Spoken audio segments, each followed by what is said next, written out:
මේ උතුම් වූ ධර්මදේශනය ප්‍රඥා නාලිකාව තුළින් විකාශය කිරීමට ප්‍රචාරය කිරීමට ධර්ම දානය සිදු කිරීම සඳහා අරණායක හොරේවල පදිංචිව සිට 1999 වර්ෂයේ ජනවාරි මාස 6 වන දින පරලෝ සැපත් වන්නට යෙදුණු මොහොට්ටාලලාගේ විජේරත්න මහතා ගෞරවයෙන් සිහිපත් කිරීම පිණිස භාර්යාව සහ දරුවන් විසින් මේ උතුම් ධර්මදේශනාව සඳහා සැදැහැති දායකත්වයේ දරා තිබෙනවා. උතුම් වූ ධර්ම දානයන්ගෙන් ජනිත වන්නා වූ මහා පුණ්‍ය ශක්තියෙන් අරණායක හොරේවල පදිංචිව සිට 1999 වර්ෂයේ ජනවාරි මාස 6 වන දින පරලෝ සැපත් වන්නට යෙදුණු මොහොට්ටාලලාගේ විජේරත්න මහතා ගෞරවයෙන් සිහිපත් කිරීම පිණිසත් පින් අවශ්‍ය ස්ථානයක සිටී නම් මේ ධර්ම දානමය උතුම් පුණ්‍ය කුසලය අනුමෝදන් වී මතු උපදින ආත්මයක යහපත් මනුෂ්‍ය ජීවිතයක් ලබා සද්ධර්මය අවබෝධ කරගෙන සසර දුක් කෙලවර කොට උතුම් නිර්වාණ සම්පත්තිය ලබා ගැනීමට හේතු වාසනා වේවා. ගෞරවනීය දේශකයාණන් වහන්සේටත් දායකත්වයේ දරූ සැමට සහ පවුලේ සියලු දෙනාටත් ඥාති හිත මිත්‍රාදීන්ටත් ධර්ම ශ්‍රවණය කළ සියලු දෙනාටමත් මේ කුසල් අත්පත් වීමෙන් ඉහාත්ම වශයෙන් නිදුක් නිරෝගී සුවපත් භාවය චිරජීවනය සැලසේවා. සෑම සියලු දෙනාටම මේ ගෞතම බුදු සසුනේදීම සියලු සාංසාරික දුක්ඛයන්ගෙන් අත මිදී උතුම් නිවනින් සැනසීම පිණිස මේ උතුම් පුණ්‍ය කුසලය හේතු පාරමිතාවක් වේවා කියා බලාපොරොත්තු වෙනවා. එසේම වේවා කියා ආශිර්වාද කරනවා. නමෝ තස්සේ භගවතෝ අරහතෝ සම්මා සම්බුද්දස්සේ නමෝ තස්සේ භගවතෝ අරහතෝ සම්මා සම්බුද්දස්සේ නමෝ තස්සේ භගවතෝ අරහතෝ සම්මා සම්බුද්දස්සේ සාහුදස්සන මරියානං සන්නිවාසෝ සදා සුඛෝ අදස්සනේන බාලානං නිච්චමේව සුඛී ස්යාති. ධර්මානුශාසනාවෙහි සදහැබර අනුග්‍රහක දායකත්වයේ දරන්නා වූ පවුලේ අය ප්‍රමුඛ මෙම මොහොත අපට සවන් දීම සඳහා ලංකාවේ හෝ ලෝකයේ කොතනක හෝ සිටින වාසනාව උදා කරගත්තා වූ සදහැබර පින්නතුනි, අනුග්‍රහක බවතුන් අපට නිදහස ලබා දීලා තිබෙනවා. නිවන උපනිශ්‍රය වන නිවනට උපනිශ්‍රය වන ස්වාමින් වහන්සේ කැමැති පරිදි ධර්ම දේශනයක් කියලා. ඔබ දන්නවා එහෙම නිදහස් මාත්‍රකාවක් දුන්නාම මට අදාළ පෙළවල් තියෙනවා. දහම් පෙළවල්. ධම්මකතික පෙළ ඔස්සේ යනවා අපි. ජම්බුදීප පෙయ్యాලේ ඔස්සේ යනවා. වගේ ධම්මපද පෙළ ඔස්සේත් යනවා අපි. පසුගිය ධර්ම දේශනා 10-11ටත් ධම්මපද පෙయ్యాලයට සම්බන්ධ වෙන්න බැරි වුණා. අද ධම්මපදයට සම්බන්ධ වෙන්න ඕන කියලා හිතන නිසා තමයි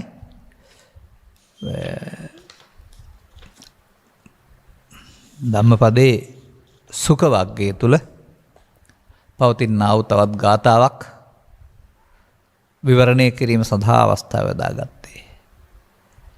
මේකට සිංහලෙන් ධම්මපදය කියන නම යොදන්නේ නැත්තේ අවුරුදු 60ක් 70කට 100කට පෙර විසූ අය තමයි. ඒක සිංහල තේරුම නිවන් මඟ කියන එක. ධම්ම කියන්නේ නිවීමට, පද කියන්නේ මාවත කියන එක. සැබවින්ම මේ ගාථාපද දෙකක් තුලත් මේක තියෙනවා. ඒ නිසා ඒ වේදීම හරිම අර්ථවත්. මම දැකලා තිබෙනවා, දන්නවා. මේක මේ පොත නෙමෙයි මගේ අතටපත් වෙන්නේ. 772ක් වටිනා 1906 විතර මුද්‍රණය කරන ලද පුංචි පොතක්.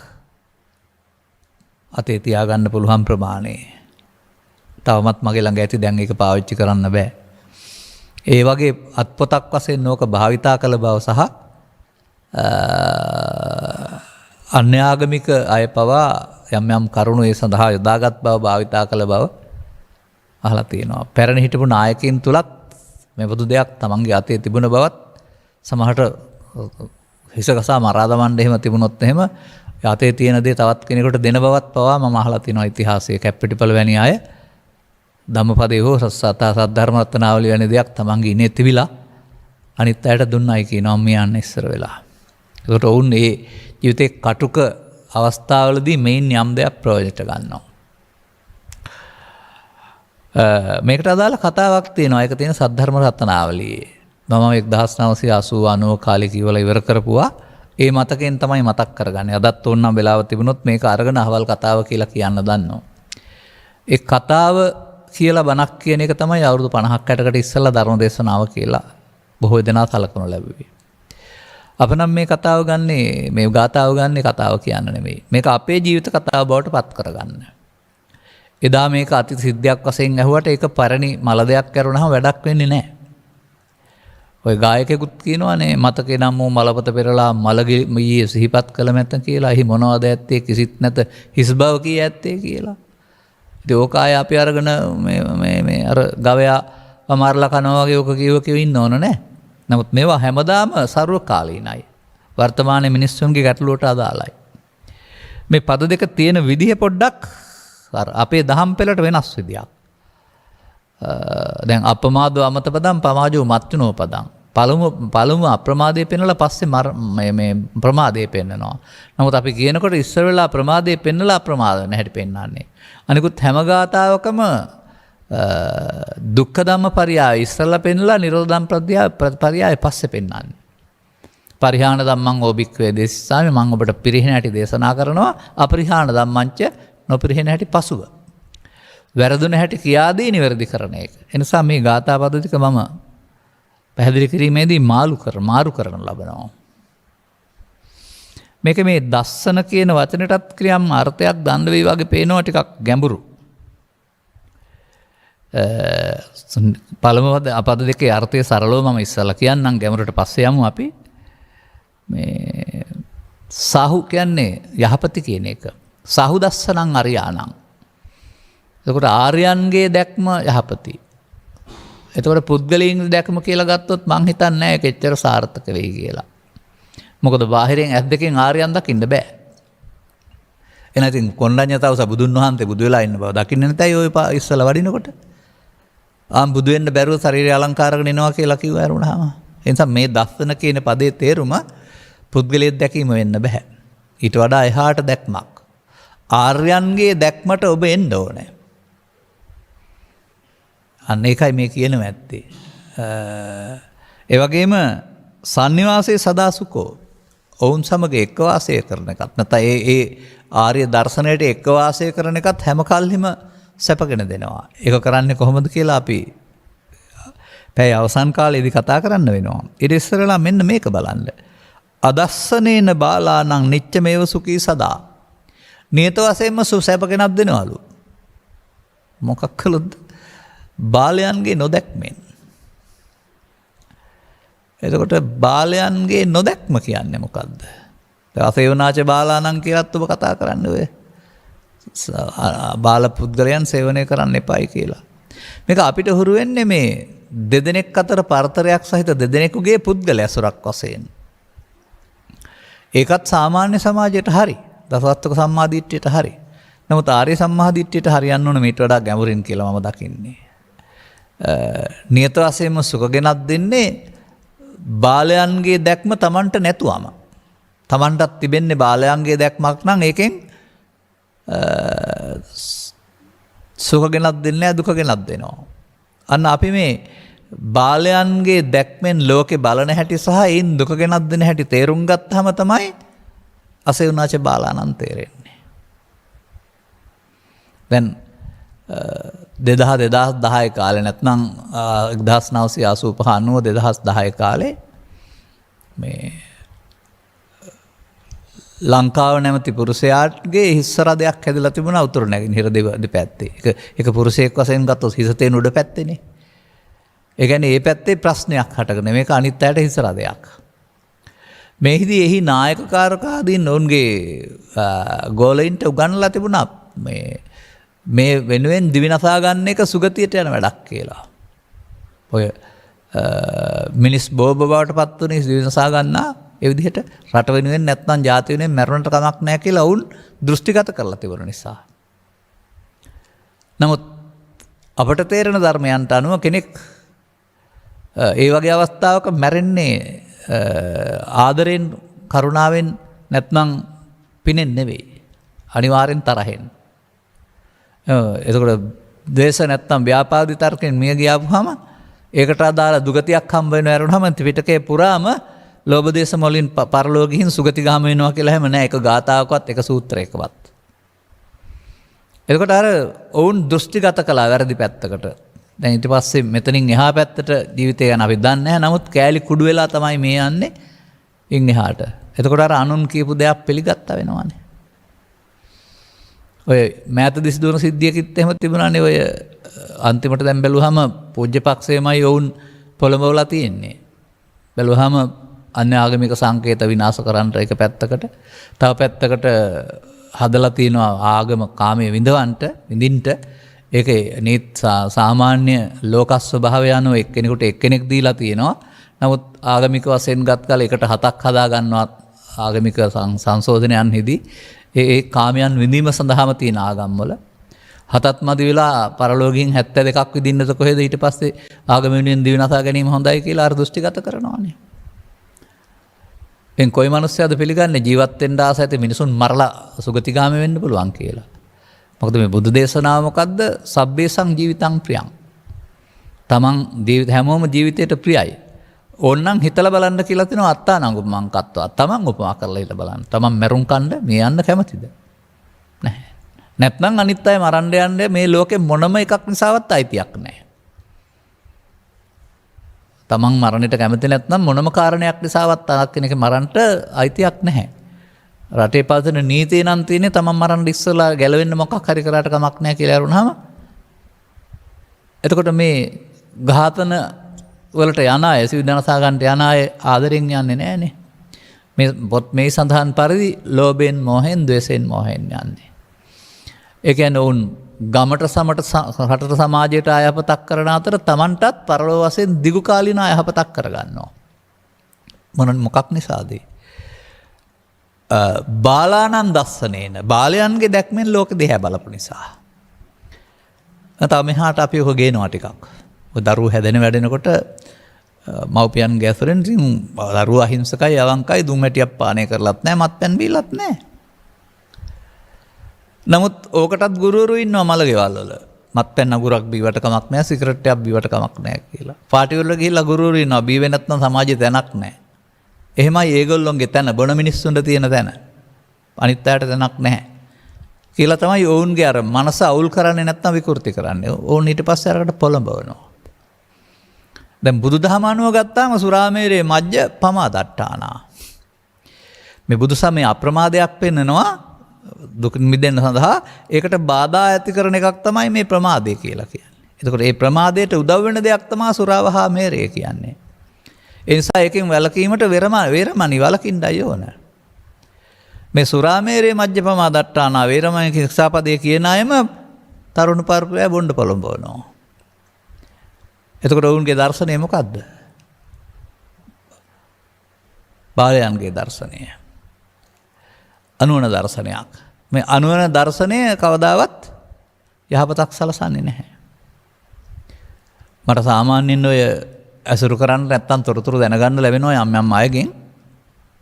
බැලුවම මේ පවතින සංස්කෘතියේ මේ මෑත දිස් දුන වෙනස හොඳයි කියලා මම හිතනවා. වැඩිපුර මලගෙවල් වල රස්තියාදු වෙන්න සිදු නොවි අවමගුල් කරන එක. මන්දයත් බොහෝ තරුණ දරුවන් මත්පැන් පානේ අත්පොත තියලා තිබුණේ, දුම් වැටි අත්පොත තියලා තිබුණේ මලගෙදරක රාත්‍රී නිදහස තුළ. අර දස්සනේන බාලානම් අදස්සනේන බාලානම් නෙවෙයි, බාලයන්ගේ දැක්මට එකතු වෙනවා. තවත් එහාට ගියාපුවාම මත්පැන වැරදි විතරක් නෙවෙයි පෙන්වන්නේ ඊට. හොරකමත් වැරදි කියලා පෙන්වන්නේ නැහැ සමහර විට. ඒකටත් සමහර විට නොදැක්කා වගේ ඉන්නවා නැත්නම් උඩගෙඩි දෙනවා උදව් කරනවා. ප්‍රාණඝාතයත් එහෙමයි.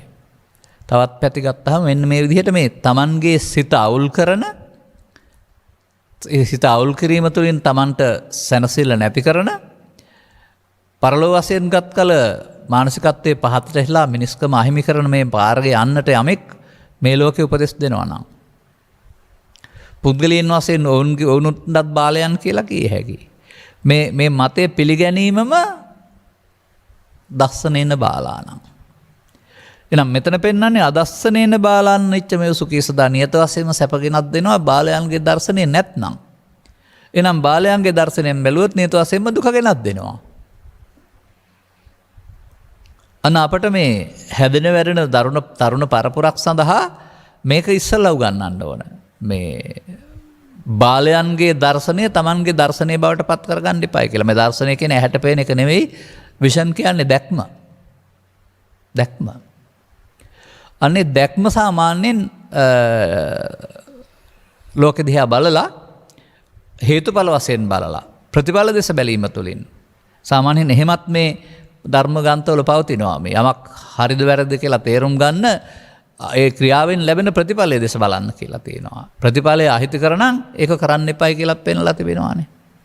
ඒකත් දසවස්තුක සම්මාදිට්ඨියට වළංගු එකක්. දුර දැක්මක් තුළින් ප්‍රතිඵලය ගැන කල්පනා කරලා බලලා ඉන්සු වෙන අයහපතක් නම් ඒක නොකර ඉන්න තරම් පරිකල්පන ශක්තියක් තියෙන්න වෙනවා. මේ විදිහට තවත් ටිකක් එහාට ඔක ගත්ත හැකි. අදස්සනේන බාලා නම් මම ඔය කතා කරන්නේ ಜಾති මට්ටමින්, ආගම් මට්ටමින් සහ පුද්ගල මට්ටමින්. ආගමික මට්ටමනොත් තියෙනවා තව කොහාට.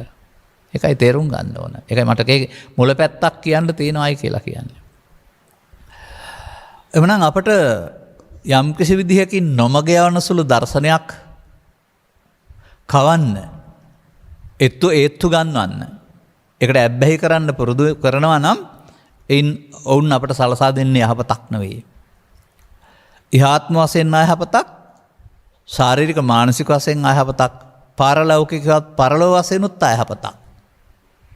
ඒ පරලෝ වශයෙන් අයහපත පිළිබඳව බුදු සමයේ හැරුණු විට අනාත් සමයන් වල පැහැදිලි කරලා නැහැ. පවෙන් නිරයට යනවා කියන වචනේ අරනහම ඊට එහාට පැහැදිලි කිරීමක් කරලා නැහැ. නමුත් තේරුම් ගන්න ඕනේ ඒක. මේ සමාජය තුළම මේ ඉන්න බෞද්ධ සමාජය තුළම එදා තිබුණ ගති ලක්ෂණ වත්මන් සමාජය තුළ තිබෙනවා. එදා එක බෞද්ධ සමාජය නෙමෙයි ආගමික සමාජය ಭಾರತය තුළ. ගෙදරින් ඉවත් වී ගියා වූ 62ක් මිත්‍යා දෘෂ්ටි අදහන අය තම මතය හරි කියමින් ප්‍රචාරය කරමින් හිටියා.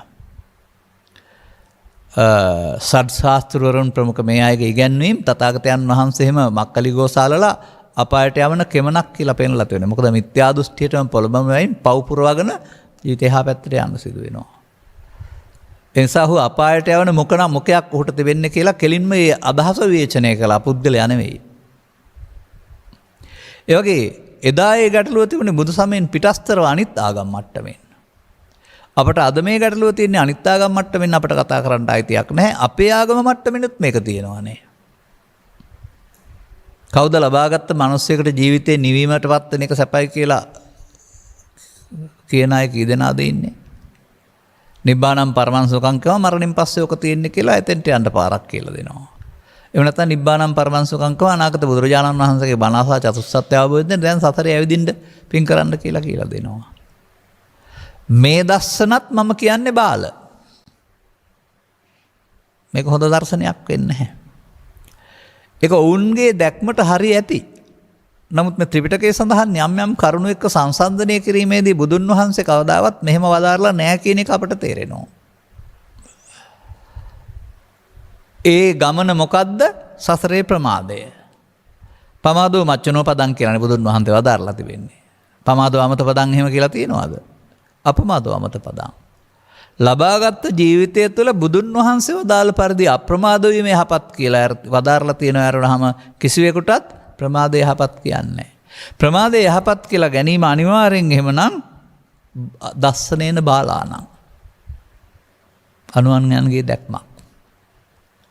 ඉතින් මේ දෘෂ්ටි ගතිකත්වය, මේ මතවාදීත්වය සමහර ලංකාවේ ගුරුකුල වශයෙන්ම පවතිනවා.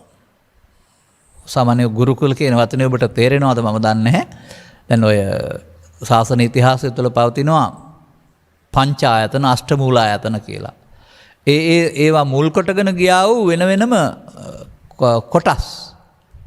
ප්‍රධානත්වයේ මුල් කොටගෙන. ඒ මුලින් ඇති වුණා වූ කොටස් ආනන්ද හාමුදුරන්ගේ ශිෂ්‍ය පිරිස වගේ එහෙම පිරිස. එහෙම නුනත් වර්තමානයේත් එහෙම රූපවාහිනී යන්ත්‍ර මුල් කොටගෙන යම් ආයතන මුල් කොටගෙන ගුරුකුල සකස් වෙනවා. එමුදු ගුරුකුලයන්ගේ ඉගැන්වීමම සමහර ඒවායි භවගාමී.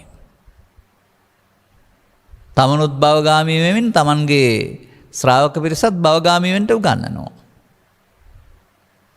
සම්බුදු සසුනක් තුළ සදහම් ඉස්මතු වූ විට අනුගමනය කළ ක්‍රියාමාර්ගයෙන් මේ සසර ගමන ඇමති චක්‍රයෙන් පිටට පනින්න මිනිසුන්ට කරන්න පුළුවන් දෙයක්. මිනිසුන්ට තේරුම් ගත්ත මිනිසුන්ට කරන්න පුළුවන් දෙයක්. ඒ පිටට පනින්න හැම අවස්ථාවෙම නෑ දිව්‍ය ලෝකෙත් නෑ බ්‍රහ්ම ලෝකෙත් නෑ අපායෙත් නෑ. මිනිස් ලෝකේ පමණයි මේ සසර චක්‍රයෙන් පිටට පනින්න තැන තියෙන්නේ. දැන් රවුමක් කරකී ගෙනකොට ඒ දොර හම්බ වුණාම දොරෙන් පනිනවා යරුණාම ආයසරයක් පැන්නේ නැත්නම් රවුම යන්නනේ සිද්ධ වෙන්නේ. ඒ වගේ ඔබ ලබාගත් මනුස්ස ජීවිතයේ සදහම් හමු වී උත්සාහ කරන්නේ නැත්නම් ඔබ සංසාර චක්‍රයට වැටෙන්නේ. නැවතනම් කවදා අපාය ඔස්සේ දිව්‍ය ලෝකයේ ඔස්සේ බ්‍රහ්ම ලෝකයේ ඔස්සේ ගොහින් මේ කියන තැනට ඒ විද දන්නේ නැහැ.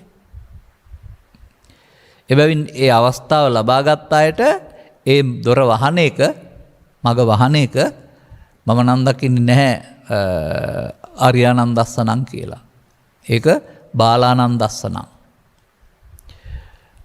තවත් තියෙනවා මට මේකම පැයම කතා කර හැකි වුණනම්. ඊතරම් කාලයක් ගන්න නැහැ මොකද අනිත් එකට මට වැඩියෙන් කාලයක් ඕන නිසා. දැන් ජීවන දර්ශනය ගන්න. අපේ ලංකාවේ ජීවන දර්ශනය ගන්නකො. මව්පියන් පාලකයින් අධ්‍යාපනඥයින් මේ සියලු දෙනා කොහාටද මේ සමාජය සකස් කරලා තිබෙන්නේ? පොත්වල උගතුන් බවට පත් වී පහසුවෙන් මුදල් හොයන්න පුළුවන් ආර්ථික සංවර්ධනය සමෘද්ධිය සහිත ජීවිතයක්. උගතුන් බවට පත් වී පහසුවෙන් මුදල් උපයන යාන වාහන ගන්නා වූ ඒවා තුළ සුඛ විහරණය සඳහා ජීවිතයක් උගන්වන්නේ. ඔවුන් බලන්නේ බාහිර සංයම සමෘද්ධියක් විතරමයි. ලෞකික අභිවෘද්ධියක් විතරමයි. ඔවුන් දන්නේ ලෞකික අභිවෘද්ධිය සපුරා ගැනීම සඳහා තරඟකාරීත්වයට යාමේදී චිත්තාභ්‍යන්තරයේ ලෝභය, දේශය, මොහය බලවත් වීම තුළින් ආධ්‍යාත්මික පිරිහෙන බව. ආධ්‍යාත්මික පිරිහුණා වූ ඇතුණාම ඇතිවෙනා වූ ආතතිය උගත් නුගත් ස්ත්‍රී පුරුෂ ගිහිපැදි ભેදයෙන් තොරව හැමෝටම බලපාන බව. වර්තමානයේ නම් මෙබඳු කාර්යබහුල මිනිස්සුන්ට අවුරුදු 60 70 පණිනකොට ඩිමෙන්සියා නම් මේ රෝගයක් හැදෙන බව මේ නිසාම. මොලේ සෛල විනාශ වීම තුළින් මේ ලෝකේ ජීවත් වෙන්නේ නැති. ඒක උගත් රෝගේ වෙලා බැලුවාම. මොකද මොලේ සෛල මැරෙන්න පටන් ගත්තාම. එතකොට ඒක දරා ගන්නත් බෑ. තේරෙන්නෙත් නැහැ. ඔවුන් එතකොට මේ ලෝකේ හිටියට ඉන්නේ පරණ ලෝකේ කරුණාම ඔහුට උන්ව හදන්න බෑ දැන්. මේ හැම එකෙම මොකද්ද පවතින්නේ? ඒ නිසා අධ්‍යාත්මික සංයමයකින් තොර ආර්ථික දර්ශනය තුලත් මිනිස්සුන්ට ලෞකික සැප 16න් එක ලබා දුන්නාට ලෝකෝත්තර සැප 16න් 15ම අහිමි කරනවා. ඔන්නෝම මේ ලෝකය අදස්සනේන බාලානං නැන්න දස්සනේන බාලානං බාලයන්ගේ දැක්මත් තුළ හැම තැනම පිරීලා. එතකොට බාලයන්ගේ දර්ශනයෙන් මොකද්ද වෙන්නේ? නියත වශයෙන්ම දුක් ගෙනත් දෙනවා. තව ටිකක් එහාට යන්න. තවත් වචනකින් අපි එක ගනිමු. මේ යටතේ මිනිසුන් කියවම ආගමක රටකට අයිති නෑ සමස්තය. මිනිසුන් කියවම ස්ත්‍රී පුරුෂ බෙදීමකුත් නෑ සමස්තය. මොනවද කරන්නේ? මේ යටතේ ඔවුන් හැමෝම ප්‍රාණාපකරුවන් තිදෙනෙකුගේ ග්‍රහණයට යටත් වෙනවා. ඔබ ඔය ගුවන් යානා හොරකමකදී තවත් තැනකදී එහෙම නැත්නම් තුවක්කු කනට නැත්නම් බෙල්ලට තියාන යන ප්‍රාණාපකරුවන් දැකලා ඇතිනේ. අඩියක් තියන්න බෑ එතනින් එහාට මොකද වෙන්නේ? වෙඩි තියනවා. කීයද කරේ නැත්නම්. ඒකනේ ප්‍රාණාපකරුවන් කියලා කියන්නේ. එම බාහිරෙන් තුවක්කුවක් හිසට තියාගෙන ඉන්න ප්‍රාණාපකරුවෙක් නෙවෙයි මම මේ පෙන්වන්නේ. ඒ අර්ථය මම ගන්නවා ඕන දෙයකට. මේ නිසා මම දන්නවා රටකින් ජාතියකින් ආගමන් ભેදයකින් තොරව මේ මිනිස් වර්ගයාට ළමා කාලේ පහු වෙනකොට හිසට නැත්නම් ඔහුගේ බුද්ධියට මොලේටත් නෙමෙයි බුද්ධියට පරිකල්පන ශක්තිය මෙහෙවන්නා වූ චෝරයන් තිදෙනෙක් ඔහුව ප්‍රාණාපකරුවෙක් කොට ගන්නවා. මේ තිදෙනාට කියනවා කාම විතර්කයේ, ව්‍යාපාද විතර්කයේ, විහිංසා විතර්කය. මෙන්න මේ ත්‍රිවිධ විතර්කයේ වහලෙක් බවට පත් වුණොත් ඔබට හම්බ වෙලා තිබෙන්නේ දස්සනේන බාලානං. මේ දවස්වල මගේ ධර්ම දේශනාවල තේමාව මේක. කාම විතර්කයේවත් අකුසල ලෝභ නම් වූ අකුසලය, ව්‍යාපාද විතර්කයේ ද්වේෂ නම් වූ අකුසලය, විහිංසා විතර්කයේ මොසත් හෙවත් තව එහාට ගිහින් කපන කොට රිදවන අකුසලය. නැත්තම් මෝහ මුල් කොට ගත්තේ. පෘථග්ජනයයි කියලා කියන්නේ මේ තුන් දෙනා මෙහෙවනවා. මේ තිදෙනාට යටත් ජීවත් වෙන කෙනා. අන්න මම දකිනවා ඒක තමයි දස්සනේන බාලානං නිච්චමේ සුඛී සදා.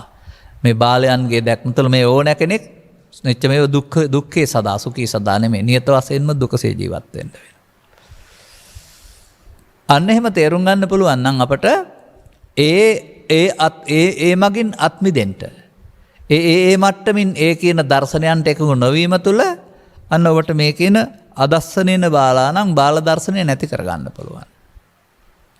බාල දර්ශනය නැති කිරීම තුළ එන්න තිබෙනා වූ සමාජගත දුක කියන එකෙන් නැත්නම් හිරේ වැටෙන්න සිදුවෙන එකෙන් මැරෙන්න සිද්ධ වෙන කාරණයෙන් තරමක් ගැලවෙනවා. එහෙම තේරුම් ගන්න ඕන.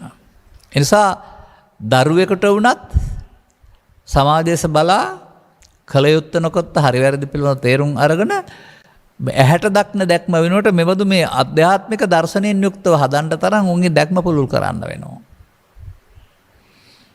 දැන් ගෞතම බුදුන් වහන්සේගේ සසුනාත හැර අනාගත බුදුන් වහන්සේ සසුනේ නිවන් දකින්න ප්‍රාර්ථනා කළා කෙරෙව්වා වූ පුරුදු කෙරුවා වූ මං වගේ කෙනෙකුට අවුරුදු 10 15 දී එහෙම දර්ශනයක් නැත්නම් මෙතෙක් දුර එන්න පුළුවන්ද?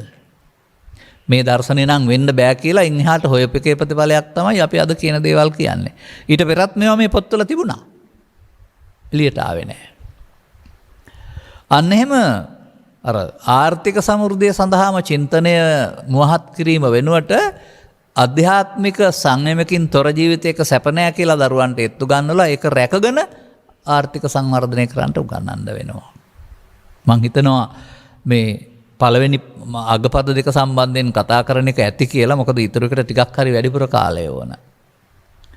මේ කතා කරන්නේ ලෞකික සුඛය සම්බන්ධයෙන්. උඩපද දෙකේ සඳහන් කරන්නේ ලෝකෝත්තර සුඛය සම්බන්ධයෙන්. සාහු දස්සනං අරියානං සන්නිවාසේ සදා සුඛෝ. ආර්යයන්ගේ දර්ශනය සැපයි. ඔවුන් සමග වාසයත් හැම කල්හිම සැපයි. දැන් ඔවුන් සමග වාසය කරන්නට ಭಾರತයේ හිටියාව බුදුන් වහන්සේ සරියුත් මොග්ගලන් හාමුදුරුවෝ ගාවට අපිට යන්න වෙනවා එහෙනම්. පුද්ගලයා සමග වාසය නම් නැහැ. මේ සහවාසය එක්ව වාසය කිරීම කියන එක ආධ්‍යාත්මික වාසයක්. ඔය ගෙදර දෙන්නෙක් එකතු වෙලා දෙන්නෙක් හරි පවුලක් එකතු වෙලා ජීවත් වෙනවට නෙවෙයි සංවාස කියලා කියන්නේ. එක්ව වාසය කිරීම කියන අර්ථය. එහෙනම් මේ ලෝකේ ජීවත් වෙනකොට ආර්යයන්ගේ දැක්මෙන් ජීවත් වෙන එක වටිනවා කියලා මේ පෙන්වන්නේ සාහු දස්සනං. ආර්යයන්ගේ දැක්ම යහපත. ඔවුන් සමග ඔවුන්ගේ දර්ශනය සමග එක්වීම හැම කල්හිම ගෙනත් දෙන්නේ සුඛ. මේ සුඛ කිව්වහම අර මේ චිත්‍රපටයක් බලලා ලබන සුඛ වශයෙන් බලන්න එපා. හැම කල්හිම මොකද්ද ලැබෙන සුඛ කියලා හොයාගන්න. ආර්යයන්න් ගෝචරේ රත ආර්යයන්ගේ ගෝචරේ ආර්ය දර්ශනය මොකද්ද කියලා තේරුම් ගන්න. අන්නේ ආර්ය දර්ශනයට එනකොට ඒකට භික්ෂු භික්ෂුණී උපාසක උපාසිකා කියන පද හතරක් වෙන්නේ නැහැ. එකක් වෙනවා. දර්ශනයත් ඒ හතර දෙනාට අදා කාලා හතර දර්ශනයක් වෙන්නේ නැහැ. එකක් වෙනවා. අන්න අපි හොයන්න වෙනවා මේ ලෝක සම්බන්ධයන්ගෙන් ආර්යයන්ගේ දර්ශනය මොකක්ද කියලා. ඒක සැපගෙන දෙන්නේ ඒක සමග වාසයෙන් සැපගෙන දෙන්නේ කොහොමද කියලා. ඒක මම කියන්නේ මේ ගාථා සරල සිංහලට පරිවර්තනය කළාට මේවට ගැඹුරට යන්න බෑ කියලා. අපි මේවා කියවපුවාම මේවා විනිවිද දකින්න. ඒ විනිවිද දැක්කම අපි කතා කරන්නේ අර දසවස්තුක සම්මාදිට්ඨිය සීමාව තුළ නෙවෙයි. මේ මීට අදාළ මෑතදී මුද්‍රණය කරපු පොතක් මම දැක්කා. මේ ගාථාම අලුතෙන් අර්ථවත් ගන්නලා සම්පූර්ණයෙන්ම නිවන් මගක් නැහැ. ලෞකිකයටමයි ගලපලා තියෙන්නේ. පින්පව් දෙකට විතරයි. එතකොට ඒ පොත ධම්මපදයේ වශයෙන් අතටපත් වුණොත් මොකද වෙන්නේ? ලෝකෝත්තරයක් බුදු සමය තුළ නැහැ. ඒක ලෞකිකයක් විතරයි කියලා හිතනවානේ. ඉතින් මේ පරිවර්තන තුලත් මම දකිනවා පාලිය පරිවර්තනයක් ඇරුණාම ධර්මයේ පරිවර්තනයක් සමහර ඒවා නැහැ කියලා. පරිවර්තනයේ යනු භාෂාව පාලියට සිංහලට පරිවර්තන කිරීමක් පමණක් නොවිය යුතුයි. අරුත් නොසඟවා ගන්න පුළුවන් විදියට. මේකට තවත් මේ අරුත් හොයාගන්න පුළුවන් ශබ්දකෝෂයක් නැත්නම් අටුවාවක් තියෙනවා. ඒක හොයාගත්තාම මේ ඔක්කොම ගැටලුවට උත්තර තියෙනවා. දැන් ඔබත් ඔය යම් භාෂාවක් හදාරනවා නම් ඒකේ දන්නේ නැති වචන සහ ඩික්ෂනරියක් නේ පාවිච්චි කරන්නේ.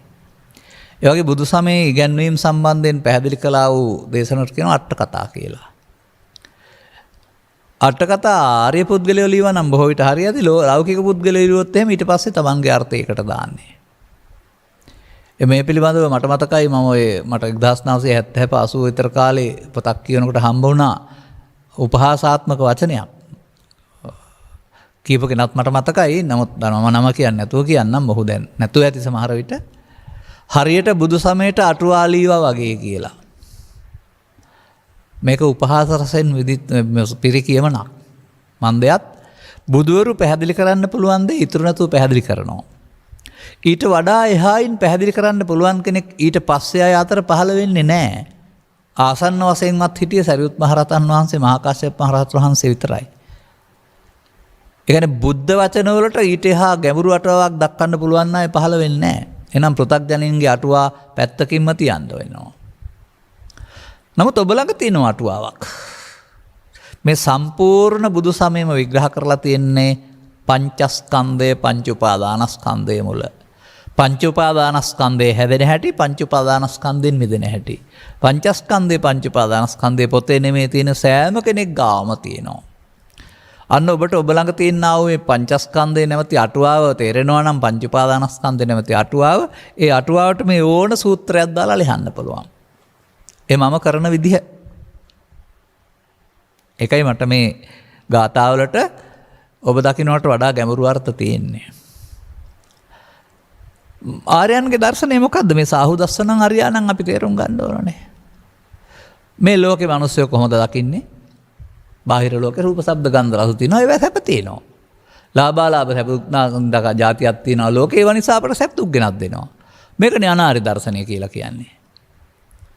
අන්න හිතලා බලන්න නෑ එහෙම කියන්නේ ඇයි කියලා. මේ ලාභාලාභ සැප දුක් නින්දා ප්‍රසංසානම් අපට දුක් ගෙනත් දෙන්නේ බුදු වෙලාවත් මේ ලෝකේ දුකින් මිදෙන්න හම්බ වෙන්නේ නැහැ. නමුත් බුදුන් වහන්සේගේ ලෝක ධම්ම සූත්‍රයේ සඳහන් වෙනවා අටලෝ දහම ලෝකේ ඇති වෙනවා එකෙන් දුකටපත් වෙන්නේ අසෘතවත් පු탁ජනයා. සෘතවත් ආර්ය ශ්‍රාවකයාට අටලෝ දහම ලෝකේ තියෙනවා නමුත් ඔහුට දුකක් නැහැ. දැන් අටලෝ දහමෙද දුක තියෙන්නේ දැක්මෙද දුක තියෙන්නේ. අන්න මේ බාහිර කාරණා නිසා දුකටපත් වෙන දර්ශනය අනාර්ය දර්ශනය. ඉතින් ඒකනේ අනාර්ය දර්ශනේ දුකක් කියලා කියන්නේ. ඉතින් අපි මේ ලබාගත් ජීවිතයේ අනාර්ය දර්ශනය වෙනකොට ආර්ය දර්ශනයටපත් වෙන්න උත්සාහ කරන්න ඕනේ. ඒ දැක්ම මේ කියලා කෙලින්ම මේ යහපත සුඛයි කියලා. ඒක මොකද්ද? අපි බලන්නේ අපි ඉන්නවා පුද්ගලයෙක් වශයෙන් අපේ ඇහැට කනට ලෝකේ දේවල් තියෙනවා කියලා. අපි මවකුසින් බිහි වුණ පුද්ගලයාම මැරෙන කල්ම ඉන්නවා. එයාට බාහිර ලෝකෙතෙන් දේවල් පේනවා. ඕක තමයි අපේ සත්‍යය. ගැඹුරට විමසා බලන කල මේ කය තුල එබඳු වෙනම ආත්මයක් පුද්ගලයෙක් නැහැ. කය සතර මහා භූතයන්ගෙන් හැදෙන මොහොතක් මොහොත වෙනස් වෙන සිත නැති විට මොකවත් කරගන්න බැරි අහිංසකයෙක්. ඔය මරණයටපත් වුණා කියලා කියන්නේ සිත නැති කයනේ. සීන කියලා වැටුණා කියලා කියන්නේ සිත අක්‍රිය වුණා ඕ කයනේ. දැන් ඉතින් ඒක පෙරෙල්ලා තියෙන වරණ වැඩක් කරගන්න බෑනේ. රූප පේන්නෙත් නැහැ, ශබ්ද ඇහෙන්නෙත් නැහැ, තරහ එන්නෙත් නැහැ, මොකක්වත් නැහැ. අන්න එහෙම තේරුම් ගත්තාම එහෙමනම් කයේ ප්‍රධානියා කයේ මෙහෙවන්නා සිත බව තේරෙනවා. ඒ ආර්ය දර්ශනේ හැටි. සිත ඊට පස්සේ උගන්වනු ලබනවා මෞකසින් බිහි වූ තැන් පටන් මැරෙන කල්ම තිබෙන එකක් නෙවෙයි. වඳුරෙක් අත්ෙන් අතට පනින්නාසේ මොහොතක් පාසා වෙනස් වෙන එකක්. වෙනස් වෙන එකක් විතරක් නෙවෙයි සිතෙන් සිතට කවුරුවත් යන්නෙත් නැහැ. වෙනස් වෙන්න දීලක් තියෙනවා ඇහැ කන නාසය දිවකය කියලා දොරවල් පහක් සමග මනෝද්වාරයක් සිත මේ එකින් එකට යනවා. උදේ අවදි වූ තැන් පටන් නිින්ද දක්වා පස් දොර හරහා ඇවිදිනවා. නිින්දෙදි මනෝද්වාරය ඇවිදිනවා. ඔබ දෙපා ඇතිවා ඇවිදිනවා වගේ ඒක අරමුණට යනවා. අන්න. දැන් ආර්ය දර්ශනයේදී එතකොට එහෙමනම් මොකද කොහොමද දකින්නේ? අනාර්ය දර්ශනයේදී ඔබ ඉන්නවා ඔබ ලෝකෙතෙන් රූප දකිනවා. ආර්ය දර්ශනයේදී ලෝකේ තියෙනවා. ඒවට අදාළ නම් තියලා තිබෙනවා. ඒවට අදාළ කැමැත්ත අකමැත්ත ඔබේ හිතේ තියෙනවා. ඔබ ඔබේ කැමැත්ත අකමැත්ත රස විඳිනවා. ලෝකේ රස විඳිනවා නෙවෙයි ඔබ ඒවට අනුව හදාගත්ත ඇල්ම ගැටීම වර්තමාන මොහොතේ රස විඳිනවා. ඇයි මම එහෙම කියන්නේ? නිකම්ම කිව්වට කෙනෙක් පිළිගන්නේ නැහනේ. පිළිගන්න ඕනෙත් නැහනේ. යන්නකො නිබ්බේධික සූත්‍රයට. එතකොට තිබෙනවානේ සංකප්ප රාගෝ පරිසස්ස කාමා නේතේ කාමා යානි චිත්‍රානි ලෝකේ කියලා හරි ලස්සන දහම් පෙළක්. මිනිස්සුන්ට කාමය කියලා කියන්නේ බාහිර ලෝකෙ නෙමෙයි තමන්ගේ හිතේ තියෙන සංකල්පයක්. බාහිර ලෝකයේ තුල වස්තු තුල කාමයක් නැත මමද කියන්නේ බුදුන් වහන්සේ. ඒක ආශ්‍රණුයි මම මේක විවරණය කරන්නේ. අන්න එහෙනම් බාහිර ලෝකයේ තුල කාමයකුත් නැහැ අටලොදහමකුත් නැහැ. නැති නිසා තමයි බුදුරු නිදහස් වෙලා ඉන්නේ. අපි හදාගත්ත නිසා තමයි දුකටපත් වෙලා ඉන්නේ. අන්න අනාර්ය දර්ශනෙන් මිනිසා දුකටපත් කළයි. ආර්ය දර්ශනෙන් මිනිසා දුකින් මුදවයි. ඒකනේ තේරුම් ගන්න ඕන. ඇහි පේන දර්ශනේ නෙමෙයි එතකොට. දැන් අනාර්ය දර්ශනේ තව ටිකක් විස්තර කරනවා මම. මේ ඇහැට කනට නාසයට පේන කාරණා නිසා බාහිර ලෝකේ දේවල් හඳුනා ගන්නට ඇහි කනේ නාසයේ දිවේ කයේ අරමුණක් පහළ වෙනවා. මේ අරමුණු ප්‍රතිබින්නා වූ ක්‍රියාකලාපය රූප වේදනා සංඥා සංකාර පහක් වශයෙන් විග්‍රහ කරලා තියෙනවා. එතකොට ආර්ය දර්ශනයට අනුවගත් කල බාහිර ලෝකේ තියෙන හැම දෙයක්ම අපි දැනගන්නේ දොරවල් 6 නිසා පහළ වෙන ස්කන්ධ පංචකයක් ආශ්‍රයෙන්. මේ ස්කන්ධ පංචකයට එන ඒවා සම්බන්ධයෙන් මිනිසුන් ආරම්භයේ පටන්ම කැමැතිනම් ඇලෙනවා අකමැතිනම් ගැටෙනවා. මේ ඇලීමේදී ඇලීමේ මමත්වෙන් ගන්නවා ගැටීමේදී ගැටීම මමත්වෙන් ගන්නවා නැත්නම් මේකට කියනවා ලෝභ මෝහ ද්වේෂ මෝහ වශයෙන් ගැනීම. දැන් මේකට එන දේ ලෝභ මෝහ ද්වේෂ මෝහ වශයෙන් ගැනීමට කියනවා පංචස්කන්ධය ආත්ම කොට ගැනීම. පංචස්කන්ධය ආත්ම කොට ගත්තාම ඒකට කියනවා පංචස්කන්ධයට එන දේ මගේය මම මගේ ආත්ම කොට. ඔන්න අනාර්ය දර්ශනය.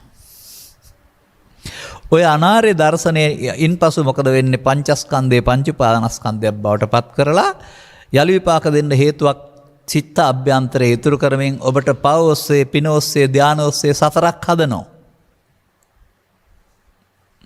මේකට ධම්මපදයේ කිව්වේ නිකන් නෙවෙයි. එක ගාථා පද දෙකක් ඇති. සම්පූර්ණම ප්‍රමාදයයි අප්‍රමාදයයි තේරුම් ගන්න. අතක තබා ගන්න. මෙන්න මේ විදිහට අපි උගතුන් බුද්ධිමතුන් ධනවතුන් වුණාට ලෝකේ ඉපදෙනන් පස්සේ අනිවාර්යයෙන්ම හැමෝම අනාර්ය දර්ශනයට බැඳෙනවා. මතක තියාගන්න. පෘථග්ජන කියන එකේ තේරුම ඒකයි. ඉතින් ඒකේ මුදල් හොයලා ආන හොයලා ගෙවල් හොයලා මොනවා හොයලා සැපහෙව්වත් ත්‍රිවිධ විතර්කයේ බලවත් වීම තුළ දර්ශනය අනාර්ය බැවින් සැප නෙමෙයි හම්බ වෙන්නේ දුක. මිනිසාගේ වැරදි දර්ශනීය ජීවිතය තුළ මිනිසා දුකට අසහනයට පීඩාවට වර්තමාන භාෂාවෙන් කියනවා නම් ආතතියට පත් කරයි. ගහෙන් ගෙඩියෙන් ආසේ කරදර වෙනවා දුක් වෙනවා කොහෙන් එනවද දන්නේ නැහැ මොනවා වුණාද දන්නේ නැහැ කියන විතරයි දන්නේ. ඉතින් මේකට කරන්න තියෙන්නේ මොකද්ද? අනාර්ය දර්ශනයෙන් මාරු වෙන්න ඕනනේ. ජීවිතය තුළ අනාර්ය දර්ශනය ආර්ය දර්ශනයක් බවට පත් කරගන්න ඕන. දිට්ඨිංච අනුපගම්ම සීලවා දස්සනේ සම්පන්නෝති. මිත්‍යා දෘෂ්ටියට නොපැමිණ සිල්වත්ව දැක්මෙන් යුක්තව වීම කියන එක තමයි මේ ආර්ය දර්ශනය කියලා කියන්නේ. ඒක ඇහැට පේන එකක් නෙමෙයි. නෝනින් දකින දැක්මක්. දැන් අනාර්ය දර්ශනයේදී දුක හැදෙන්නේ කොහොමද? ආර්ය දර්ශනයේ දුක මිදෙන්නේ කොහොමද? සාමාන්‍යයෙන් මෙහෙම කියන්න පුළුවන්. එක බෑගයක් තියෙනවා මේකට රටේ තුරේ තියෙන කුණු එකතු කරලා කුණු දානවා. එතකොට ඒ කුණු මල්ල පිරෙනවානේ. තව බෑගයක් තියෙනවා එකෙන් කුණු එක එක අරන් එළියට දානවා. එතකොට ඒකේ කුණු ඉවර වෙලා මල්ල හිස් වෙනවානේ. එතකොට ඔබ ජීවත් වෙන්නේ අර බාහිර ලෝකේ තියෙන කුණු එක එක අරන් මල්ලට දාන එකේ. එහෙනම් කුණු මල්ල බර වෙනවා. අන්න ඒ වගේ බාහිර පෘථග්ජනයා පුද්ගලයා ජීවත් වෙන්නේ බාහිර ලෝක දිහා බලලා හමු වෙන අරමුණක් සඳහා ලෝභයෙන්, ද්වේෂයෙන්, මෝහයෙන්, ඊර්ෂ්‍යාවෙන්, ක්‍රෝධයෙන් බැඳෙමින් චිත්තාභ්‍යන්තරයේ පෝෂණය කරන මල්ලට කුණු එකතු කරන ප්‍රතිපදාවේ හේවත් අනුසෝතගාමී ප්‍රතිපදාවේ. ඒක තමයි අනාර්ය දර්ශනය කියලා කියන්නේ. දැන් ඔය මල්ල හිස් කරන ප්‍රතිපදාවක ජීවත් වෙන එක තමයි ආර්ය දර්ශනය කියලා කියන්නේ. එතකොට කුණු එකතු කරන්නා පෘථග්ජනය අලෝභ දේශ මොහ වඩන්නා කුණු සේ කරන්න යන පුද්ගලයා ආර්ය පුද්ගලයා සෝවාන් වලින් එහා පැත්තට ඔහු තමා කුණු අස්කර කර යන්නේ. අන්න කුණු අස්කරනකොට ලැබෙන සැප තමයි ආර්යානන්ද දස්සනං සුඛං කියන්නේ. ආර්ය දර්ශනය තමයි සැප ගෙනත් දෙන්නේ. මොකද දුක් උපදවන්නේ දුක් අයින් කරනවා. ඉතින් මිනිසා සඳහා ඇඳුම් වෙනස් කළත් නැතත් සොකී වගකීම් සමග ජීවත් වීමෙන් මේ දර්ශනය මාරු කරන්නේ බුදුහාමුදුරුවෝ උගන්ලා තිබෙන්නේ. වැරද්ද තිබෙන්නේ මේ දැක්මනේ ලෝකෙ නෙවෙයිනේ. බුදුරුත් නිවන් ලැබලා ලෝකේ ජීවත් වුණා ආහාර ගත්ත ගමන් බංගා නෑ දැකම් පැවැත්තා දුකක් තිබුණේ නෑ. අනිත් අයත් මේ ලෝකේ ජීවත් වෙලා ආහාර ගන්නවා ජීවත් වෙනවා නෑ දැකම් පවත්වනවා. ඔවුන්ට මේ ලෝකේ මහ ලොකු ප්‍රශ්න. ඔන්න ඔහොමයි මේක විග්‍රහ කරන්න ඕන. එමනම් මේ ආර්ය දර්ශනයට එන්න සාමාන්‍යයෙන් කෙනෙකුට බෑ. ඒ මොහොතේ දකින දෙයට එන දේ සමග ඇලීම සමග මුලාව ගැටීම සමග මුලාව යටතේ ඔබ කාම විතර්ක, ව්‍යාපාද විතර්ක, විහිංසා විතර්ක සිතට එකතු කරන්නේද්ද කියලා බලන්න. යමක් එකතු කරනකොට ගොඩ ගැහෙනවා වගේ මේවා බලවත් වෙන්න ඒකේ ආතතිය වැඩි වෙනකොට ජීවිතේ දුක් වැඩි. මෙන්න මේ හඳුනා ගන්න ඕන. මිනිස්සුන්ට ගෙවල් දරවල් කැම්බීම් ඇඳුම් පැළඳුම් යාන වාහන රැකූපතියක් යා තිබූ පමණින් බුදුන් වහන්සේ වදාළ සුඛපටිපදාව ලැබෙන්නේ නැහැ. ආලෝකෝත්තර සුඛය ලැබෙන්නේ නැහැ. ලෞකික සුඛයේ යම් ප්‍රමාණයක් නැති අයට වඩා තියෙන අයට තියෙන්න පුළුවන්. නමුත් ඔවුන්ගේ දර්ශනය ආයෙත් අනාර්ය දර්ශනය. අනාර්ය දර්ශනය කොහොමද? හැම මොහොතේම හිතට එන දේවල් කාම විතර්කයේ යටතේදී හෙවත් ලෝභය යටතේදී ව්‍යාපාද විතර්කයේවත් ද්වේෂය යටතේදී විහිංසා විතර්කයේ හෙවත් මෝහය සහිත මුලාව සහිත වැඩිපුර අවිදරන්ට යන විනාශ කිරීමට අවිතර්කයේ යටතේදී අපිරිසිදු වෙමින් පවතිනවා. එහෙම නැත්නම් ඒකට එන දේ ලෝභයේදී ලෝභය මම මගේ ආත්ම, ද්වේෂයේදී ද්වේෂය මම මගේ ආත්ම, හිංසාවේදී හිංසාව මම මගේ ආත්ම වචනෙන් නොකීවට එහෙම බැඳීමක් ඇති කර ගන්නවා. ඔන්න අනාර්ය දර්ශනය. දැන් බලන්න මේ සමාජයේ දෙස යම්කිසි පුද්ගලයෙකුට නීති විරෝධී ලෙස නැත්නම් නීත්‍යානුකූල නොවනස ඒ බඳු පාපකාරී අදහසක් ආවොත් කාමුක අදහසක්. ඔහු ඒ ඉටු කර ගැනීම සඳහා නීතියට හොරෙන්, බිරිඳට හොරෙන්, සහෝදරීන්ට හොරෙන්, එහෙම නැත්නම් තවත් පවතින ඔක්කොටම හොරෙන් සැලසුම් ගන්න නැද්ද කියලා. එහෙම නැත්නම් තරහක් ආවොත් එහෙම තරහ ඉටු කර ගන්නට ඉටු කර ගන්නතුරු ඒකට අදාළ ප්ලෑන් සකස් කරමින් වැඩේ කරන්නේ නැද්ද කියලා. ඒ කියන්නේ ඒවට එකතු වීම තුළින් ඔබව පාලනය කරන්නේ ඒ අය බවට පත් වෙනවා. ඔබේ සිත කය වචන පාලනය කරන්නේ ලෝභයේදී කාම විතර්කය, ද්වේෂයේදී ව්‍යාපාද විතර්කය, මෝහයේදී විහිංසා විතර්කය. මේ තමයි ඔබ අත්අඩංගුවටගත් ප්‍රාණායපකරුවන් තිදෙනා. ඔළුවට තුවක්කුව ඉල්ලන් ඉන්නවා වගේ ගහපම්, බැනපම්, මරපම්, කොටපම්, පලිගනින් එකට එක් කරපම් කියලා කියන්නේ නැද්ද ඔබට ඔබේ හිත? ඔබට නවත්ත ගන්න බෑ නේද? ඉතින් එහෙම නවත්ත ගන්න නැතුව මේව කරගත්ත කට්ටිය කොහෙද ඉන්නේ? අංග වේකල ඉන්නවා, මන්ද බුද්ධික ඉන්නවා, පරලෝ ඉන්නවා, අනිත් අය එල්ලුම් ගහට නියමලා ඉන්නවා. අහලා බලන්නකෝ. මොන විතර්කේ පාවිච්චි කරලාද ඔතෙන්ට ඇවිදින් ඉන්නේ? ආදරය කරන්න ගිහින්ද, කරුණාව දක්වන්න ගිහින්ද, තරහෙන් කපන්න කොටන්න පලිගන්න ගිහින්ද කියලා? එතකොට ඔබට තේරෙවි ව්‍යාපාද විතර්කේ නැමැති මේ ඔබ අත්අඩංගුවට පත් පුද්ගලයා ඔබව මෙහෙवला ඒවා ඉටු කරගන්න කොතරම් දුකටපත් කරලා තියෙනවද කියලා. ඔය පසුගිය දවස්වල පුවත්පත්වල තිබුණා මේ හිරගෙයින් කතාවක් කියලා. ලේඛකෙක් නිවස මැදිරියට ගොස් කෙනෙකුගේ චරිතය අරන් කියවනවා, විස්තර කරනවා. බැලුවාම ඔවුන් මේ හදිසි ෂණික කෝපය මුල් කොට ගත්ත විශාල වරදක් කරලා දැන් පශ්චාත්තාපයටපත් වෙනවා. අනේ විනාඩියක් ඉවසුවනම්, විනාඩි දෙකක් ඉවසුවනම් මට මේක වෙන්නේ නැහැ නේද කියලා. දැන් බුදුබණ තේරුණොත් පශ්චාත්තාපයෙන් මිදෙන්න පුළුවන්, හිරේ ගියා කියලා නෑ. මට එහෙම හිරකරුවන්ට බණ කියන්න දුන්නොත් එහෙම මේක හදලා දෙනවා. ආරක්ෂාව ඇත. එහෙම නැත්නම් ඕන්ට එල්ලුම් ගසට යනතුරු අරකට මතක් කර කර පශ්චාත්තාපේ හෙවත් පසුතැවීම නම් මොදුකටපත් වෙන්න සිද්ධ වෙනවා. එබඳු දේවල් කරපු අයගේ බලන්නේ ව්‍යාපාද විතර්කයේ නැත්නම් දේශේ නැමැති විතර්කයේ විසින් ඔහුගේ අතපය මෙහෙवला මේ අපරාධ කරපු නිසානේ ඔහුට දඬුවම් විඳින්න සිද්ධ වුනේ කියලා.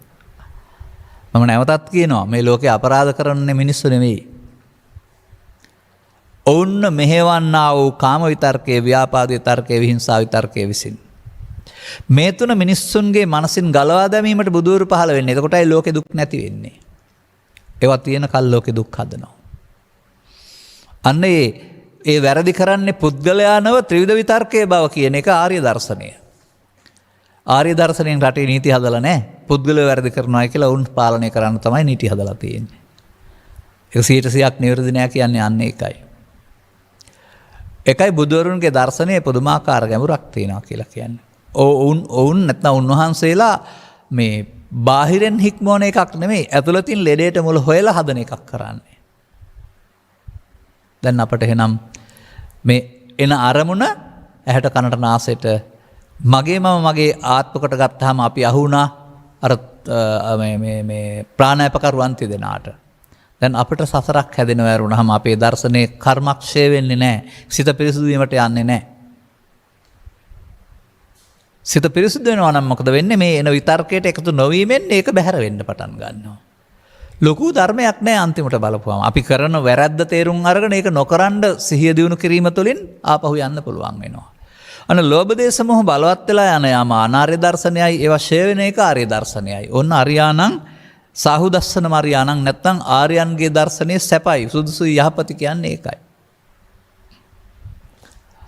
සන්නිවාසයේ ඔවුන් සමග කැලේකට ගිහින් හරි ආවාසයට ගිහින් ඉන්න කියලා මේ හිතන සන්නිවාසයේ එක්ක වාසය කිරීම කියන එක. එහෙම තමයි අපිට පුද්ගලයා වශයෙන් ගත්තාම අර්ථ විග්‍රහ කරන්න තියෙන්නේ. ඔය ඉතින් එහෙම අසුරු කරන්න තිබෙනවා නම් ඔවුන් මත්පැන් බොන්න හොරකම් කරන්න කාම විතර්ක ව්‍යාපාද විතර්ක වඩන්න බණ කතා හරි මොකක් කියලා දෙන එකක් නැහැ.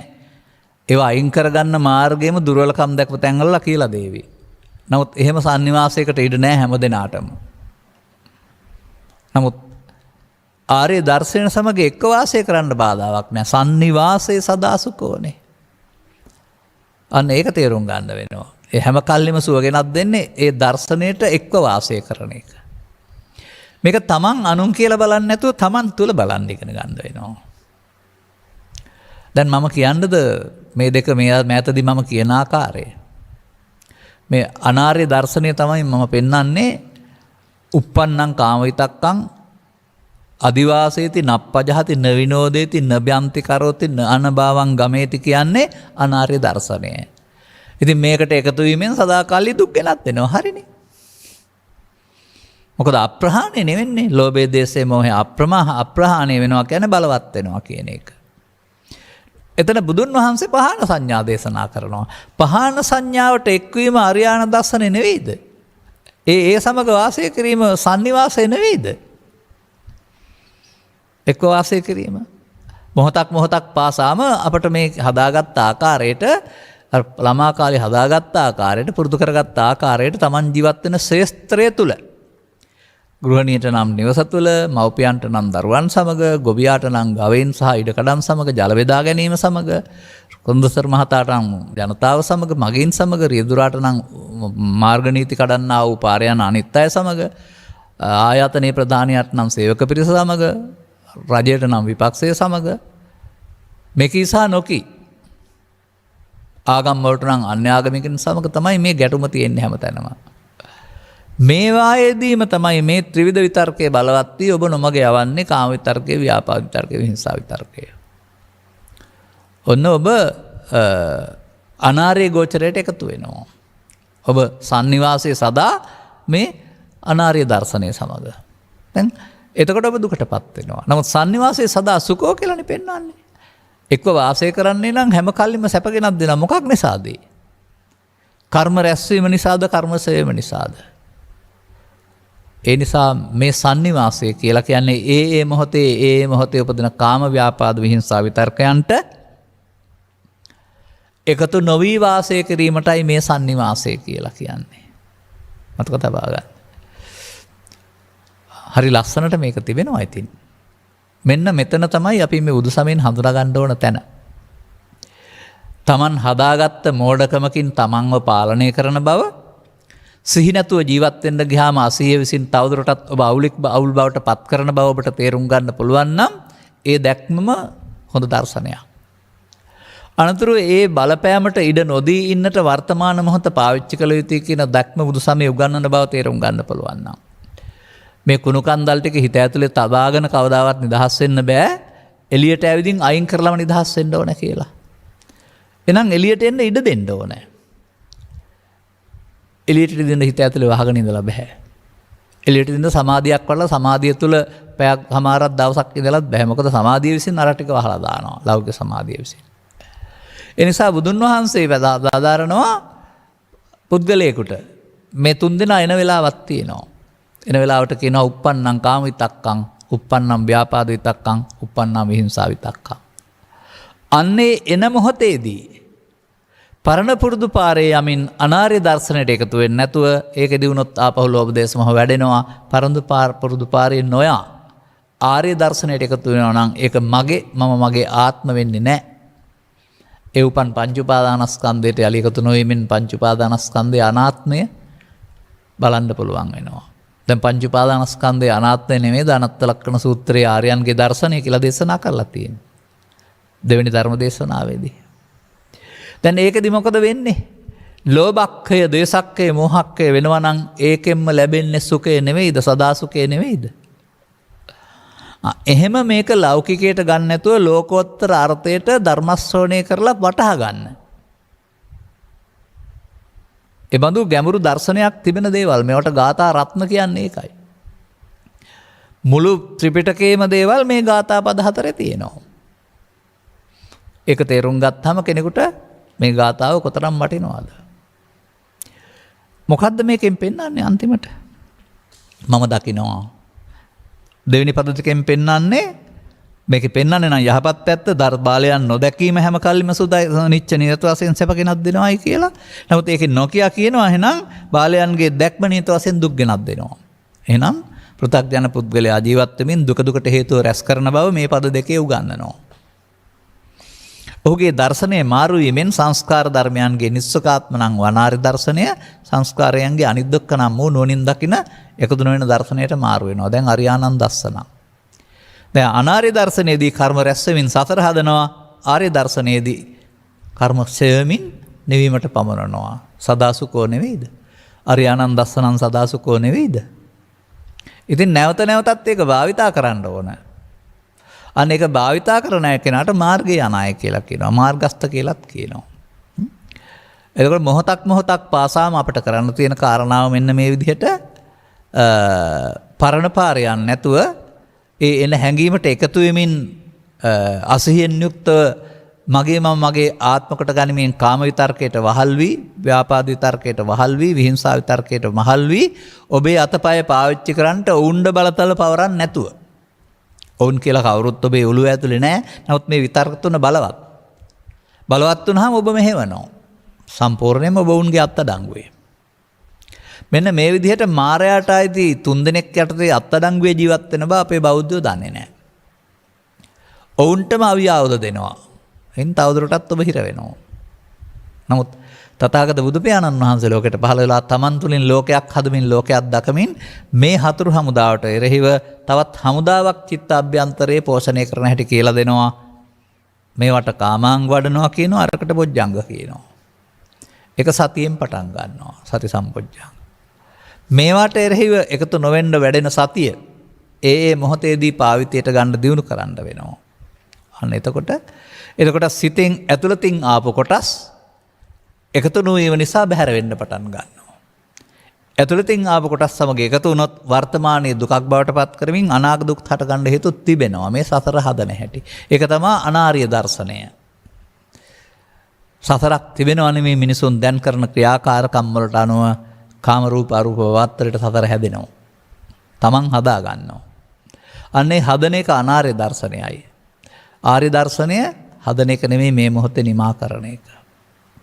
අන්න මෙතෙන්ට ආවහම ඔවුන්ට නැවත නැවතත් මේ ත්‍රිවිධ විතර්කයේදී නාදිවාසේති පජහති විනෝදේති බ්‍යන්ති කරවති කියන වචන තුනයි කතාව කරන්න පුළුවන් නම් මොහොතක් පාසා එකතු නොයමින් ඔවුන්ට ඒ මොහොතේම මේ ක්ලේශයන්ගේ පරිදාහය නැසී අර සංසුන් සුවයෙන් හම් වෙනවා. ඒක තමයි මේ පෙන්වන්නේ සංනිවාසයේ එකතුව වාසය කරන්නේ නම් හැම කල්හිම මේ ලෝකෝත්තර සුවයට පාර පෑදෙනවා. මේ තමයි ත්‍රිපිටකය තුල පවතිනා වූ බුදුන් වෙත යන මඟ. බුදුන් වෙත යන මඟ කියලා කියනවා චූටි දොල්ලට පුතාලට පිළිමේ ගාවට යන පාර කියලා හිතන්න එපා. ඒකේ දරුවන්ට එහෙම තිබුණා වයි. එහෙම නැත්නම් පෘථග්ජන පුද්ගලයන්ට ඉන්දියාවේ වැඩ හිටියා බුදුරජාණන් වහන්සේ ළඟට ගිහින් වඳින මඟ කියලා හිතයි ඒගොල්ලෝ එහෙම හිතපුවා වයි. එහෙම වුණොත් බුදුන් වෙත යන මඟ තියෙන්නේ අවුරුදු 45 උන්වහන්සේ වැඩ හිටපු කාලේ විතරයි. එතකොට අනුරාධපුරේ හිටපු දහස් ගණන් රහතන් වහන්සේලා බුදුන් වෙත ගියේ නැද්ද? ඒ දෙපයින්ද ගිහින් තියෙන්නේ. නෑ ඔවුනුත් බුදුන් දැක්කාය. අන්න එහෙම බුදු සමයේ බුදුන්ට පිළිම හෝ රත්තරන් හෝ කෙස් හෝ ලියදත් හෝ ඉක්මවා ගිය වෙනත් ආගම්වල සදාකාලික සර්ගය හෝ දෙවියන් වහන්සේ අල්ලා දෙවියන් වහන්සේ හෝ කියනවා වගේ අදෘශ්‍යමාන වුණා වූ නිර්වාණ නම් වූ සෝයකට කියන නමක් බුදුන් කියන්නේ. ඒක ජීවිතෙන් එහා පැත්තේ නෙමෙයි මරණයෙන් මෙහා පැත්තේ නෙමෙයි ජීවිතය තුළමයි. මේ ජීවිතය තුළ බුදුන් වෙත යන මඟ තමයි මේ පෙන්වන්නේ සාහු දස්සන ආර්යානං සන්නිවාසේ සදාසුකෝ. අන්න ඔබ ලබාගත් ජීවිතේ ඇඳුම කොහොම වුණත් කමක් නැහැ. ඔය ඇඳුම හෝ මේ ඇඳුම මෙන්න මේ දර්ශනයට එන්න වෙනවා. එතකොට තමයි උන්වහන්සේලා අහෝසුකම් කියලා වදාළා මේ සදාසුක මාර්ගයේ ප්‍රවිෂ්ඨ වෙන්න පුළුවන් වෙන්නේ. ප්‍රවිෂ්ඨ වෙන තැනට කියනවා සෝවාන් වෙනවා කියලා ගමන නිමා කරනවට කියනවා රහත් වෙනවායි කියලා. එතකල්ම සුඛ මාර්ගය තමයි යන්නේ. එතන නිබ්බානම් පරමං සුඛං කියන එක හම්බ වෙන්නේ එතකොට. බලන්න මේ ගාතාව පැය දෙකකට බණ කියන්න මදිද කියලා, හතරකට මදිද කියලා. වෙලාව ලැබෙනවා නම් එහෙම තව ඉස්සර කරන්න කල් තියෙනවා. මෙන්න මේ කරුණු තේරුම් ගැනීම තුළ මේ වගේ ගාථා රත්නයන් තුළ පවතින නොමගේ අනුසුළු ස්වභාවයේ විවරණය තේරුම් කරලා දෙන්න ඕන. නොමගේ අනායට සහ දරුවන්ට කරුණු පැහැදිලි කරමින් මේ ඔබ යන්නේ ජීවිතය තුළ දුකටපත් වෙන පාර. පෘථග්ජන දර්ශනය. අනාර්ය දර්ශනය කියන්නේ පෘථග්ජනයින්ගේ දැක්ම. ඒක එක්කලා වාසය කළොත් දුකම ගෙනත් දෙනවා. එහෙනම් ඒ වාසයෙන් හැකිතාක් ඉක්මනින් ජීවිතෙන් අයින් වෙන්න. ඇඳුමෙන් අයින් වෙන එක ජීවිතෙන් අයින් වෙන එක නෙමෙයි අර ඇසුරෙන් අයින් වෙන එක. අනාර්ය දර්ශනය. දැන් ඊට පස්සේ ඉමේ පංච උපාදානස්කන්ධේ අනිච්ච දුක්ඛතෝ අනත්තතෝ යෝනිසෝ මනසිකරන්තෝ සෝතාපට්ටි පලං සච්ච කරයාති ආර්ය දර්ශනය. ඔන්න ජීවිතය තුළ ගෙනාවා වූ අනාර්ය දර්ශනය ආර්ය දර්ශනයට මාරු කිරීම සැබෑම ආගමික ජීවිතයක ආරම්භයයි.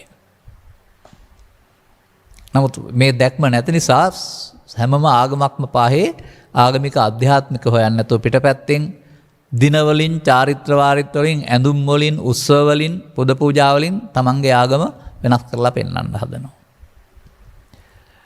මට නම් වැදගත් නැහැ. මට වැදගත් වෙන්නේ ඕන කෙනෙක් තුළ මෙන්න මේ දර්ශනය ගන්න පුළුවන් වුන් ඇතුළතින් වෙනස් වෙනවා. මේ බාහිර වෙනස්කම් වාද ભેද වලට එහෙම නැත්නම් තරහ මරහ වැඩි කරන්න හේතුවක් වෙලා තිබෙනවා. ආගම් අතරත් අවුරුදු තියෙනවා ලෝකේ. යුද්ධත් කරලා තියෙනවා. මිනිසුත් මරලා තියෙනවා. එතකොට ඒක හරි කියලා හිතන්න පුළුවන්ද? නමුත් ආධ්‍යාත්මික දර්ශනය තුළ බාහිර ලෝකේ සටන් නැති කරන්නේ නැහැ. උන් තවදුරටත් සංසුන් කරනවා. මම දකිනවා බුදු සමයේ පෙන්වන්නා වූ මේ සාහු දස්සන මරියානං සන්නිවාසයේ සදාසුකෝ කියන දර්ශනය මේ ලෝකේ බොහෝ දෙනෙකුට දෙන්න පුළුවන් නම් ඔවුන්ගේ ආගම් වල ඇඳුම් වල චාරිත්‍ර වල සිටමින්ම ඇතුළතින් සුව ලබන මාර්ගය නැත්නම් ප්‍රතිපත්තිකාමී බෞද්ධයෙක් බවට පත් වෙන්න පුළුවන් වෙනවා. පිටින් මොන ආගමිකයෙක් වුණත් ඊට පස්සේ යනවා නම් යන්නේ බුදුන් වෙත. ඔවුන්ගේ ආගම් වලින් කියනවා නම් තමහර විටේ අල්ලා දෙවියන් වහන්සේ වෙත හෝ සදාකාලික ස්වර්ගයට යන මාවත විය හැකියි. ඔන්නෝම අපට මේ දර්ශනීය මිනිස්සුන්ට දෙන්න පුළුවන් නම් එතකොට මිනිසා වෙනස් වෙනවා. එතකොට මිනිසා කාගේ අත්අඩංගුවෙන්ද මිදෙන්නේ? ලෝභ දේශ මොහ අත්අඩංගුවෙන් මිදෙනවා. මේ ප්‍රාණායපකරුවන් තිදුනාගේ අත්අඩංගුවෙන් මිදුනහම තමයි මිනිසාට නිදහස ඉන්න පුළුවන්කමක් තිබෙන්නේ. ඔබට ලබාගත් ජීවිතේ මෙන්න මේ නිදහස භුක්ති විඳින්න අවශ්‍ය නොනැස ඉවර කරගන්නට මෙම ගාථාව තුළ මම පැහැදිලි කළා වූ කරුණු හේතු ආසනාව වේවායි කියන සුභාශිංසනය කරමින් මම ධර්මානුශාසනාව මෙසේ අවසන් කරනු ලබනවා. දායකත්වයේ සඳහා අරණායක හොරේවැල පදිංචිව සිට 1999 ජනවාරි 6 වෙනි දින පරලොව සැපත්වන්නට යෙදුනා වූ මොහොට්ටාලලාගේ විජේරත්න මහතා ගෞරවයෙන් සිහිපත් කිරීම වෙනස භාර්යාව සහ දරුවන් විසින් තමයි මේ ධර්ම දේශනාව සඳහා දායකත්වයේ දරා තිබෙන්නේ. අරමුණු අතර අරනායක හොරේවල පදිංචි සිට 1999 ජනවාරි 6 වෙනි දින පරලොව සැපත් වන්නට යෙදුණා වූ මොහොට්ටාලලාගේ විජේරත්න මහතා ගෞරවයෙන් සිහිපත් කිරීම පිණිසත් පින් අවශ්‍ය ස්ථානයක සිටීනම් ධර්ම දානමය පුතුම් පුණ්‍ය කුසලයේ අනුමෝදන් වී මතු දින ආත්මයකදී යහපත් මනුස්ස ජීවිතයක් ලබා සද්ධර්මය අවබෝධ කරගෙන සසර දුක් කෙලවරකට උතුම් නිර්වාණය සම්පත්තියට ලබා ගැනීමට හේතු වාසනා වේවායි පැතීම පිණිසත් දායකත්වයේ දරා තිබෙනවා. ගරුණීය දේශකයන් වහන්සේටත් දායකත්වයේ දරූ සැමට සහ පවුලේ සියලු දෙනාටත් ඥාතිහිත මිත්‍රාදීන්ටත් ධර්ම ශ්‍රවණය කළ සියලු දෙනාටමත් මේ කුසලයේ අත්පත් වීමෙන් සහ අවබෝධයෙන් ඉහාත්ම වශයෙන්ම නිදුක් නිරෝගී සුවපත් භාවයේ සමග චිරජීවනයේ සැලසේවා. ආනිසංස වශයෙන් අවබෝධ වශයෙන් සදහන් මඟ විවර වේවා. සෑම සියලු දෙනාටම මේ ගෞතම සසරණ දීම සියලු සංසාරික දුක්ඛයන් අත මිදී උතුම් නිර්වාණයෙන් සැනසීම පිණිස මෙම උතුම් පුණ්‍ය මේ කුසලයේ පාරමිතාවක් වේවායි ප්‍රාර්ථනා කරනවා. සඵල විය හැටි පැතුම් සඵල වේවායි කියලා ප්‍රාර්ථනා කරන අතර අනුග්‍රහක බෞතුන් වශයෙන් කටයුතු කළා වූ ඔබටත් පවුලේ හැමටත් ධර්ම ශ්‍රවණය කළා වූ හැමටත් ඔබ තුල පවතින්නේ බාලයන්ගේ දර්ශනයේද ඒක දුකක් බව තේරුම් අරගෙන බාලයන්ගේ දර්ශනයෙන් ඉවත් වී ආර්යයන්ගේ දර්ශනයට එනට මෙම කරුණ පැහැදිලි කිරීම උපයෝගී වේවායි ප්‍රාර්ථනා කරගන්න. සබ්බිහිත්‍යෝ වජ්ජන්තු සබ්බ රෝගෝ විනස්සතු මාතේ බවත් අන්තරායෝ සුඛී දීඝායුකෝ බව හැම දිනාටම තෙරුවන් සරණයි. ද්වේෂක්ඛයෝ නිබ්බානං